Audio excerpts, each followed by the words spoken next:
Kalian tahu nggak, ada pahlawan yang diasingkan selama 21 tahun, yaitu adalah Pangeran Diponegoro. Jadi, di Yogyakarta, pada akhir abad ke-18, lahirlah seorang bayi laki-laki bernama Bendara Raden Mas Antawirya. Kelak, semua orang mengenalnya sebagai Pangeran Diponegoro. Ia adalah anak seorang sultan, tetapi ia tidak tumbuh di istana. Ia memilih tinggal di Tegalrejo bersama neneknya, di rumah yang sederhana dan penuh suasana religius. Sejak kecil, Diponegoro suka membaca kitab, belajar agama, dan berkuda. Ia dekat dengan rakyat karena ia sering menyusuri sawah dan sungai, duduk bersama petani, dan mendengar keluhan mereka. Rakyat melihatnya seperti teman yang selalu mau membantu, bukan pangeran yang duduk jauh di balik tembok istana. Ketika Diponegoro beranjak dewasa, ia melihat Yogyakarta mulai berubah. Belanda semakin ikut campur dalam urusan keraton. Pajak naik, tanah dijual secara paksa, dan rakyat makin menderita. Bagi Diponegoro, keadaan itu seperti awan gelap yang merayap pelan, tanda badai yang pasti datang. Puncaknya terjadi ketika Belanda menancapkan patok-patok jalan di tanah leluhur Diponegoro tanpa izin. Bagi orang biasa, mungkin itu hanya kayu.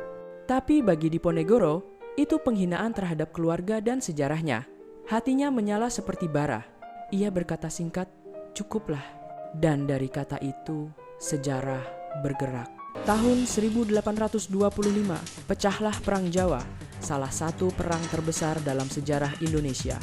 Diponegoro memimpin rakyat dari desa ke desa.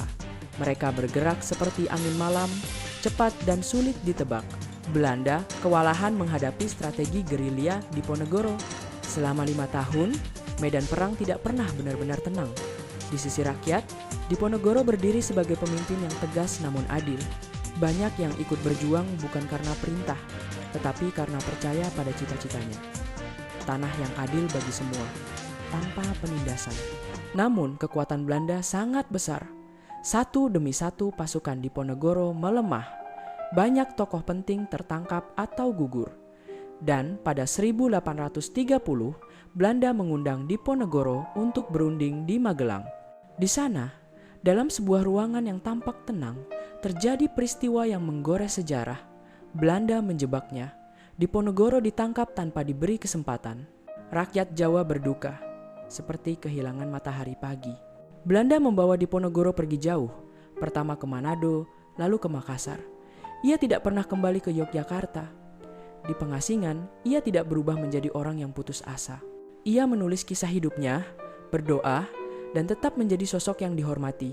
Pangeran Diponegoro wafat di Makassar pada tahun 1855, tetapi kisahnya tidak ikut terkubur. Namanya terus hidup sebagai simbol keberanian, kejujuran, dan keteguhan hati. Karena pahlawan sejati bukan hanya orang yang menang di medan perang. Pahlawan sejati adalah mereka yang berjuang demi kebenaran, bahkan ketika dunia berusaha meruntuhkannya.